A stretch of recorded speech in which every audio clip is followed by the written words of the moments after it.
Bonsoir chers téléspectateurs jaajëfal nañ leen yéen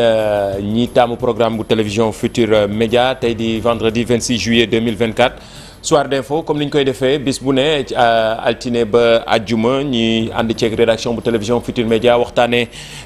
tolluwaay réew mi actualité ak yenn ci jafe-jafe ñi nga xamante ne askan wi dañ koy dund ñu ñëw invité ci ñenn ci ñi nga xamante ni seen xam-xam da ciy màcc ñu ñëw waxtaanee utit saafara ci lii nga xamante ni la yenn ci askan wi wala yenn ci gox yi ne mu la ñuy dundee tey jii ñu dalal kii di Lamine Ba nekk coordinateur du mouvement citoyen Podor va mal ñu fas yéene waxtaanee jafe-jafe yi nga xamante ni waa boor boobu di waa Podor ak boor yooyu njum li ñuy dund ci jafe-jafe ci jamono ji nawet beek mbirum mbay meek ak yeneen ci ay jafe-jafe yi nga xam ne ñu ngi koy dund nan lañ mën a def ba saafara am moo tax ñu dalal kii di Lamine Ba ñu ngi lay nuyu di la jaajëfal bu baax di rafetlu teewaay bi fii ci télévision Futur Média. Merci beaucoup Mamadou Ndiaye donc vraiment di am mbégte di ñëwaat fii ci plateau Soir d'info. di nuyu rédaction personnelle u groupe Futur Média yëpp. di leen féliciter ci turu askan bi yëpp. ci liggéey bu rafet ak liggéey bu am solo bi ngeen di defal askan wi. di nuyu ñi leen di ñuy seetaan TFM yëpp ci Sénégal ak ci bitim réew du nuyu tous les membres du mouvement Podor va mal. du nuyu suñu mbokk waa Fouta yeeg du nuyu waa Sénégal yëpp daal. dañuy tàmbale kañ la mouvement bi judd. Samedi bi passé la ñu fêté suñu 10e anniversaire. Autour d'un dîner débat bi ñu organisé woon quelque part dans un hôtel de la place. 10 ans mais xanaa du chaque jour Podor va mal am na ci parfois jamono yoo xam ne Podor va bien. waaw en fait c'est que on avait souhaité on pensait que 10 ans après duñ toogaat fii di wax Podor va mal. mais malheureusement li ñu taxoon jóg il y a 10 ans pratiquement moo fi nekk ba tey pour la plupart. c'est vrai que gouvernement yi fi jaar aussi du président Abdoulaye Wade du président Macky Sall. ay la yowén le président Macky Sall quand même a réussi quand même quelque chose boo xam ne vraiment casse-tête la woon pour le département pour la vallée du fleuve Sénégal le département de Podor muy principalement le désenclavement de l'île à Morphil. li nga xam ne casse-tête la woon quand même. casse-tête bu rëy la woon pour le département de Podor par rapport à la zone de l'île à Morphil. boo xam ne vraiment su tawoon problème d'accessibilité day am vraiment mu nekk loo xam ne jaaxle la woon ak njàqare la woon vraiment ci population yi. mais il a réussi quand même à désenclaver l'île à Morphil mais pratiquement li ci waroon topp yëpp les mesures d'accompagnement le développement de l'agriculture et tout ça mën nañ jàpp quand même ça a été un échec et c'est pourquoi vraiment avec les problèmes qui se posent qui se succèdent dans yéen a ngi proposer ay solutions. Ah si, on propose des solutions parce que dîner débat bi déjà bi ñu organisé le samedi passé c'est dans cette dynamique c'est siège boobu la woon parce que c'était un dîner débat autour de la place et le rôle et la place de la vallée du fleuve Sénégal dans l'atteinte de la souveraineté alimentaire boo xam ça a été organisé avec des personnalités des experts vraiment au passage ñu nuyu l'ancien DG de l'ENP qui a tenu la conférence di nuyu les grands experts qui étaient présents comme lu mel na Alassane Kane qui est un économiste agricole vraiment expert en suivi projet et programme ñoo xam ne ñoo ko animé woon avec d'autres experts aussi, avec la présence du secrétaire d'État Alpha Ba, moo ko présidé woon avec l'appui et la présence du directeur général du port di Waly Diouf Bodian à qui nous réservons quand même une mention spéciale d'avoir accepté vraiment volontairement et avec beaucoup de différence vraiment de venir présider cette soirée, d'être avec nous presque de 20h jusqu'à 1h du matin. Vraiment chapeau au DG du port di Waly Diouf Bodian. Comme que yaa ngi cité les nouvelles autorités lan moo nar a nekk attente yi fi mu ne nii wax ngeen ci nguur yi fi jot a jaar seen mouvement bi def na fukki at nguur yi fi jot a jaar yëpp wax ngeen li ngeen dund ci lu baax ak yi ngeen yenn ci nga xam ne gis ngeen ni progrès la yenn ci yi nga xamante ni jafe-jafe yaa nga fa des mais nguur gu bees gi loo leen di xaar ci ñoom. waaw mooy li ñu organisé woon déjà au sortir de ce dîner débat qui a été quand même une réussite vraiment avec l'appropriation vraiment des populations la présence des populations de Podor et les experts et les producteurs. li ñu ci xaar mooy on a commis déjà un cabinet d'experts Grade Africa. qui aura en charge le suivi et la coordination la planification d'un grand forum bi ñu waaj a organisé dans le département de Podor. forum autour de l'apport de la production de la vallée. dans la souveraineté alimentaire. parce que à travers ce forum que nous voulons organisé courant mois d'août apparemment on veut vraiment donner corps à la vision vraiment la vision du projet de la souveraineté l'axe de la souveraineté dans le cadre du projet et donc li ñuy xaar ci autorités yi concrètement li ñu wax rek mooy c'est ça c'est de faire en sorte que la vallée puisse décoller de faire en sorte que la vallée du fleuve ñu defaat ko dans sa place defaat ko vraiment jox ko cëram pour que mu mën a assurer cette autosuffisance alimentaire parce que jàpp nañu et gëm nañu c'est notre conviction, l'alternative aujourd'hui dans ce pays pour régler la question de l'emploi, régler la question de la souveraineté, régler la question de l'immigration clandestine. Au passage, nous avons les familles qui sont c'est des milliers et des milliers de Sénégalais qui périssent dans la mer. Et l'olivier pour faute d'espoir. Donc, aujourd'hui, l'agriculture, le développement de l'agriculture, vraiment la vallée du fleuve Sénégal. Et au passage, nous avons un grand producteur qui s'appelle Ibrahima Anne, qui est le président de l'Union des producteurs de Kaskas. Magoum Ndiaye, le président de l'Union des producteurs de Ndioum. Voilà des vaillants producteurs. Nous avons vraiment du matin au soir, nous sommes dans ci tool yi ñu ngi ci tool yi ak ñeneen ak ñeneen. Mais est-ce que ñi ngi jël ndaw ñi ñoom. Mais absolument ñu ngi liggéey. ñu nekk ci gox boobu bien sûr. Justement, c'est-à-dire xam nga producteurs amuñu vocation recruter des jeunes. Ce qu'ils peuvent maintenant, c'est que l'État mën leen accompagner dans le cadre du financement, accompagner dans le cadre du matériel agricole, accompagner avec des intrants pour que ñu mën a bay leneen lu dul nekk ay 0,2 ay 0,5 ar parce que ci loolu lañ toll. Fexe à ces producteurs, ces vaillants producteurs nekkaat des agro-business. Nekkaat des agro-business comme ñeneen ñu koy def. Est-ce que yéen a ngi def ay jéego gis jëwriñ bi nga xam ne moo yor wàllu mbay mi ngir yaa ngi koy wax sànq mbirum souveraineté alimentaire nga xam dafa bokk fi mu ne ci mbébétu nguur gu yees nguur gu bees. Mais justement, c'est-à-dire que mbébét bi mënul weesu le dîner qu'on a organisé boo xam ne c'est le secrétaire d'État Alpha-Ba que nous remercions au passage qui l'a présidé. Donc jàpp ne y a pas mieux placé que le secrétaire d'État Alpha-Ba qui est en charge des coopératives moo ko présidé woon et il a salué et vraiment il a salué l'initiative et il était en phase parce que jàpp nañu aujourd'hui c'est dans le cadre du projet comme je l'ai dit que ñoom bi ñuy développé seen projet bi ñu yor y a un axe qui concerne la souveraineté alimentaire te souveraineté alimentaire bi tey mooy lan c'est de développer aujourd'hui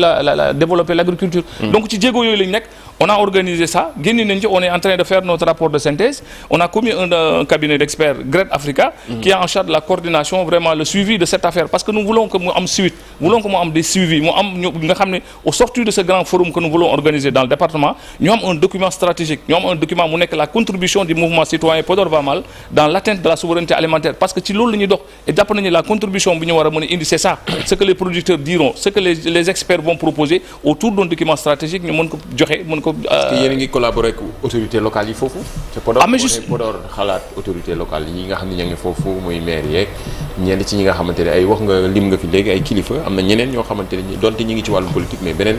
wàll wa yéen a ngi waxtaan ak ñoom di xool nan la ñu mën a def ba ndaw ñi am liggéey surtout rawatina ci mbirum mbay mi nga xam ne souveraineté alimentaire. Mais justement bi ñu organisé dîner bi la dernière fois il y avait la présence du président du conseil départemental de Podor qui était présent parce que jàpp nañu la porte d'entrée il y a pas mieux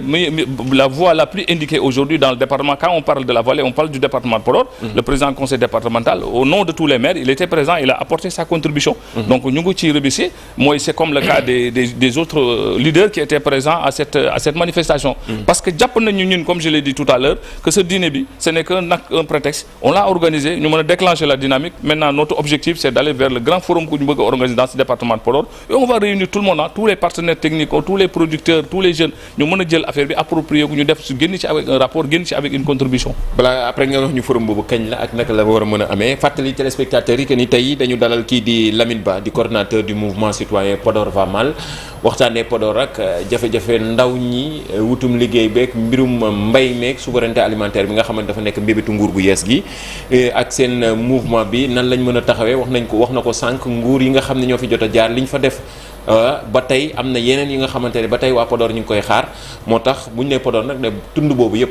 waaw duñ ne Podor ne bu tund boobu yi seen forum. Non, on parle de la vallée on parle de la vallée du fleuve donc le forum en principe sera dans le courant du mois d'août. Le cabinet d'experts comme je l'ai dit GRED Africa mu ngi ci liggéey qui gère la planification la coordination et le suivi parce que nous on veut donner un suivi donner vraiment une suite à ce que nous faisons bëgguñu organiser un dîner débat rek les autorités ici présentes ñu wax ba pare ku nekk wax ba géex ñu génn dem su ñoon day am suite am suivi moo xam ne day aboutir sur un document stratégique boo xam ne lii mën nañ ko proposer autorités yi mu nekk benn genre viatique ñu leen voilà les solutions voilà ce que nous proposons nous pensons aujourd'hui être la solution pour régler la question de la souveraineté alimentaire parce que ce sera porté par les producteurs porté par les gens des terroirs porté par les paysans eux-mêmes porté par les jeunes porté par les partenaires locaux porté par les maires et les élus locaux et loolu jàpp nañu c'est la seule alternative aujourd'hui pour sortir ce pays-là de son sous-développement. ñu jóge ci mbay mi wax ci wàllum wér-gu-yaram bi ndaxte ñun fii souvent dañuy suñu correspondant yi fa ne dañuy jàllale ay xibaar yoo xamante ni ci mbirum situation hôpitaux yi nekk foofu mën nañu wax noonu jafe-jafe yi ñuy nekk mën na lim njum yeneen ak yeneen wax nañ ko bu ñuy wax vallée du fleuve yi nekk foofu noonu yëpp maanaam mbirum personnel baak plateau médical beeg fan la yëf yi toll ak lan mooy jéego mouvement Podor va mal. Ben, ironie du sort, c'est ma dernière fois may toog fii ci plateau Soir d'Info dañ doon wax hôpital Ndioum avait un problème de scanner. boo xam ne il fallait faire 400 kilomètres pour yóbbu malade. ci ambulance mu dem ñu defal scanner nga ñëwaat. ñu def ci jéego yu ñu ci war a def ci xare bi ñu ci wax plaidoyer bi ñu ci def ba aujourd'hui l'hôpital Ndioum est doté d'un scanner. Malheureusement tey dama ñëwaat fii toog après 2 ans ou 3 ans pour ñu waxaat aussi par rapport à la situation de l'hôpital. Mamadou, ce qui se passe dans l'hôpital Ndioum aujourd'hui dafa jéggi dayoo. Et je le dis avec un cœur meurtri. Et là j'interpelle au-delà même du ministre de la Santé, le Premier ministre Ousmane Sonko di interpeller les autorités. Au moment où nous parlons, ce matin, des prestataires ont reçu des notes de licenciement. Prestataires de l'hôpital. Il y a presque 80 prestataires qui sont à l'hôpital. Ni ils ont fait 15 ans, ni ils ont 20 ans, ni ils ont fait 10 ans. Avec des conditions très difficiles. Ils n'ont pas de droit au congé, ils bénéficient pas des prestations sociales. Vraiment, ils doivent liguer comme tous les autres. Ça, c'est l'hôpital de Ndioum. Ministre de la Santé, nous avons fait Yagoul. Nous avons fait en toute responsabilité, dans une solution. Au passage, de remercier. Parce que la situation est pire. Au mois de juin déjà, les morgues de l'hôpital de Ndioum étaient tombées en panne. Le 8 juin, passé, les morgues étaient tombées en panne. Nous ne pas recevoir des corps. Ce qui est inimaginable, ce qui est extrêmement grave. Tant que l'hôpital morgue est tombé en panne, ça c'est grave. Parce qu'il y a un problème d'anticipation, il y a un problème de suivi. Il a fallu que le ministre il a réagi, il a eu vraiment une réactivité. Il a doté aussi d'autres morgues. Vraiment, c'est neuf, il commencé à donc le ministre de la Santé, au passage, morgue est grâce à la réaction du ministre de la Santé. Mais parce que Bin Faynek, on a régler un problème. Le problème c'est quoi? Aujourd'hui, c'est le directeur et le SAF. Le SAF, nous avons un problème. Il y a un bras de fer terrible entre le SAF et le directeur de l'hôpital. Nous avons des dégoûts. Et alors des gens appelés à travailler ensemble, appelés à le SAF a été convoqué à la gendarmerie, ils ne se parlent pas, on se regarde en chien de faïence, des prestataires qui sont licenciés. Pendant ce temps, malade. Et là, à terme, on doit impacter le fonctionnement de l'hôpital. Parce que l'hôpital, qui étudie l'hôpital, c'est entente union des différents directeurs, nous pouvons liguer dans la même direction. Mais pas plus tard que Tay. Mamoudou, l'adjoint au maire, un représentant de la famille de famille Tcherno Muntaga, avec Ousmane Saho, un conseil départemental que je salue et remercie au passage. Nous le directeur, pour qu'il revienne à la raison. Il a accepté, selon nos informations, à la condition que les prestataires licenciés demandent d'excuses. Nous avons les prestataires, nous demandons d'excuses parce que si nous demandons d'excuses, c'est comme si ils s'excusaient par rapport à une faute. Parce que ils ont commis une faute grave. Ils sont conscients, ils sont quittes avec leur conscience. Une faute, une erreur. C'est sur la base de leur agissement, sur la base de leur réaction, de casser un droit, de revendiquer un droit, les directeurs d'après l'Union. Donc nous avons aussi du bin. Nous avons retiré pour le moment, donc nous retiré nous avons donc nous aussi ay djégolo. Li may def aussi djégolo ci touru pour va mal, alerter, attirer l'attention du ministre de la Santé, mu xamni li du tiaxan, qu'il prenne ses responsabilités parce que les population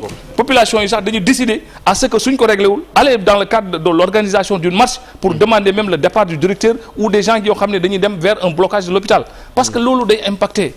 quiétude su amul di déggowuñu problème day am donc tout ce méli-mélo day créer des camps c'est des camps qui s'opposent ni c'est les camps du directeur ni c'est le camp du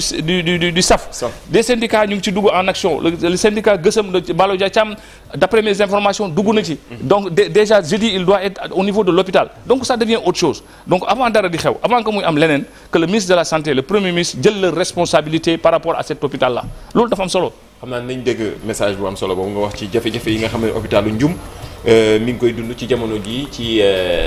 xiiroo ngaayoo bi dox ci yenn ci prestataires yi ak ki nga xamante ni moom jiite hôpital bi foofu wax nga ko léegi am na ñu ciy dox jàmm waaye xam naa ni solution dina am mais li nga wax léegi comme message dina yegg ci jëwriñ ji nga xamante ni moo yor wàllum wér-gu-yaram bi fii ci biir réew mi fàttali Lamine Ba la ñu dalal muy coordonnateur du mouvement citoyen Podor va mal waxtaanee jafe-jafe wu waa vallée du fleuve bi ak i tamit seen lenn li nga xam ne seen mébét la ci gox boobu wala zone boobu gën a yokk rawatina ci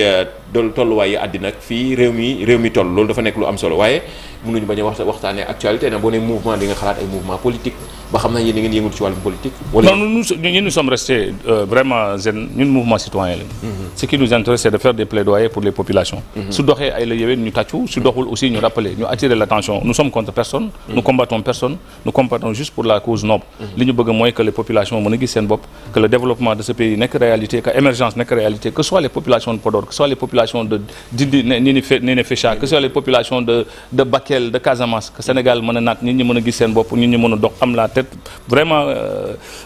à tête reposée ku nekk xam ne ni Sénégal naat na xale yi ñu wutal leen liggéey surtout la question de l'immigration clandestine dafa jot ñu jël ko à bras le corps que les autorités en fassent des assises parce que mais rawatina jéggi na dayoo li fay am parce que li ñu gën a bëri di wax rek souvent c'est à Dakar c'est au niveau de la côte lañ ci wax mais li am foofu la plupart c'est des jeunes qui traversent la Mauritanie amul vraiment cette médiatisation par rapport à ça mais li fay génn di dem waaxu Mauritanie pour jàllee côté Nouakchott Nouadhibou kenn xamul nu mu toll ci alors que c'est des gens yoo xam ne dañuy bàyyi seen i tool bàyyi lépp génn dem parce que amatuñu yaakaar et loolu jàpp naa ne aujourd'hui y a que deux priorités tey le gouvernement yi tey war a teg su ma leen doon conseil y a deux priorités c'est de régler la question de l'immigration clandestine parce que Mamadou lii immigration bi di rey Covid reyu ko Covid reyul lii immigration di rey actuellement on ne sait même pas les chiffres et donc tey bi président Macky Sall taxawee woote par rapport à la Covid tous les Sénégalais ont participé autour de 1000 milliards mais dafa jot aussi que l'État prenne ses responsabilités par rapport à ça woote tous les Sénégalais woote l'opposition woote le pouvoir woote la société civile woote les Sénégalais ñëpp toog waxtaan pour trouver solution par rapport à ça et jàpp naa ne aussi la solution mënul génn feneen fudul ci mbay mi développer mbay mi les gens delluwaat ci mbay mi ñu nekkaat des agroproducteurs ñu nekkaat des agrobusiness Sénégal yi gis seen bopp parce que mais justement bébét la nag il faut ñu dem vers la réalité et je pense que la réalité aussi comme je l'ai dit c'est de développer la vallée du fleuve Sénégal bi nga xam ne c'est presque 240 000 hectares même pas 40 000 hectares n'ont été aménagés Mamadou donc jot naa la volonté fu la war a manifester wu et di attirer di interpeller le ministre de l'agriculture pour que ñu dem vraiment bon jaaroon na fa keroog mais dafa jot quand même que ñu dem waxtaan ak producteurs yi yéen bi mu fa jaaree est-ce que jéem nañ def jéego gisante ak moom non bi mu fa jaaree apparemment ils étaient passés par rapport au ministère de l'élevage c'était par rapport à ça et puis on n'était même pas au courant c'est après bi mu demee la ñu koy soog a yëg mais jàpp naa ne ñun notre rôle ñu ngi koy jouer et parce que la preuve comme ni ma la ko le dîner débat c'était dans ce sillage il était même invité le ministre de l'agriculture malheureusement xëy na peut-être pour des contraintes ñëwuloon mais comme il y avait le secrétaire d'État jàpp nañ ni quand il y a le secrétaire d'État en charge des coopératives quand il y a le DG du port Waly Diouf Bodian bi nga xam ne jàpp nañ ni moom présence am si tu me le permets présence am c'était de donner corps vraiment à la place de la souveraineté dans le cadre de leur projet parce que loolu lañu gëm aujourd'hui c'est un projet qu'ils vendent aux Sénégalais aujourd'hui jàpp nañ am na axe de la souveraineté nationale et les Podor va mal développer d'entrer dans ce sillage là dem ba commettre un cabinet d'experts Great Africa comme je l'ai dit donc pour wan leen ça c'est du sérieux c'est du lourd on va terminer aboutir par rapport sur un document stratégique léegi lan mooy nag fi mu ne attentes yi maanaam boo leen defee seen forum boobu ba waaj ba pare yi ne ni attentes yi fii ak 5 ans wala fii ak comme que yéen def ngeen Podor va mal pendant 10 ans mais fii ak 5 ans bëgg ngeen nag mbirum wér-gu-yaram mbirum souveraineté alimentaire ci côté Podor nag mu mais Mamadou s'ils mettent la volonté bi ñu affiché suñ ko matérialiser en 2 ans on peut atteindre la souveraineté alimentaire dans cette vallée là parce que suuf saa ngi fii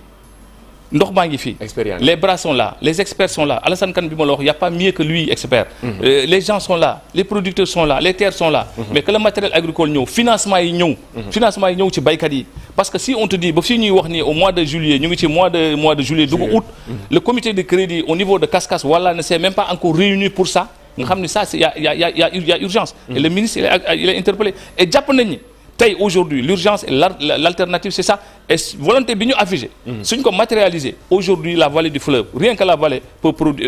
permettre à atteindre la souveraineté en 2 ans mais il suffit de mettre la volonté qu'il faut mettre les moyens qu'il faut et gëm naa ne aussi ni ñu manifester cette volonté suñ ci toppee bañ a teggi seen tànk gëm naa ne mën nañ ko atteindre lu mën a nekk la muy Lamine Ba tey moom lañ dalaloon ci Soir d'Info ñu nekk coordonnateur du mouvement citoyen Podor va mal ñu doon waxtaanee jafe-jafe Podor waaye tamit ci yenn ci solution yoo xamante ni ñoom seen mouvement bi nas nañ ko ngir mën a boori vallée yooyu mën a am li ñu duppee souveraineté alimentaire maanaam ci mbirum mbay mi rawatina ndaw ñeek li ñuy taxawee mbirum xeexum immigration clandestine daf ci bokk te loolu dégg nañ léegi Lamine li mu ci wax joxe ci tamit comme solution lu am solo la Lamine jaajëfal nañ la waxtu bi dab nañu lan mooy kàddu yu mujj yi Ben, comme je l'ai dit rek vraiment di wax ne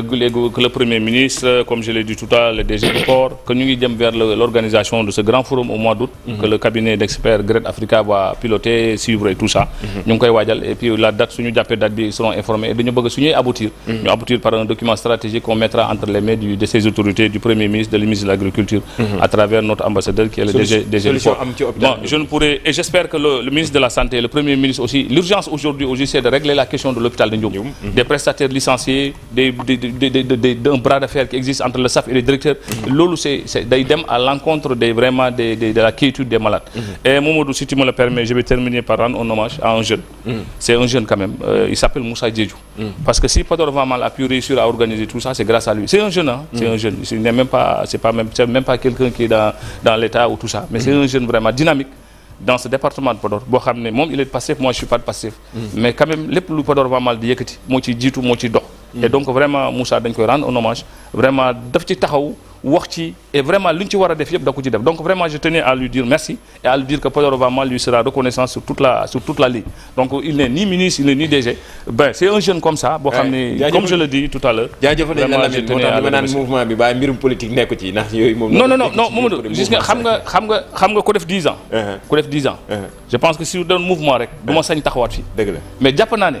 su Mamadou defee lu baax damay taxu kañ ko am na solo su Mamadou defee lu mu warul def comme hôpital Ndioum dañuy taxaw fii wax ko pour que ñu régler ko ñun nous sommes contre personne c'est pas parce qu'il Pastef la bokk def na lu baax duñ ko wax le président Macky Sall ce qu'il a réussi dans la vallée du fleuve désenclaver vallée du fleuve ce que Senghor n'a pas réussi Abdou Diouf n'a pas réussi Wade n'a pas réussi Macky Sall le réussi Podor Val applaudit et le dit merci par rapport à ça mais li des nag dafa bëri moo tax ñuy wax en attendant Diomaye ak Sonko ñëw en attendant que ces autorités la dernière fois suñu dîner bi ils ont pris l'engagement que à l'année prochaine en célébrant suñu 11e anniversaire on reviendra pour dire Podor va bien ma ne leen on l'espère que suñu 11e anniversaire dinañ ko célébrer sous l'angle de Podor va bien maintenant si ils font ce qu'ils doivent faire ay la yéwén suñu deful li ñu war a def aussi dañuy ñëwaat ci plateau yi rek dox li ñu war a dox jaajëf Lamine Ba moom lañ dalaloon tey ci Soir d'info ne suut ñu ñëw yaatal xibaaru mbarax yi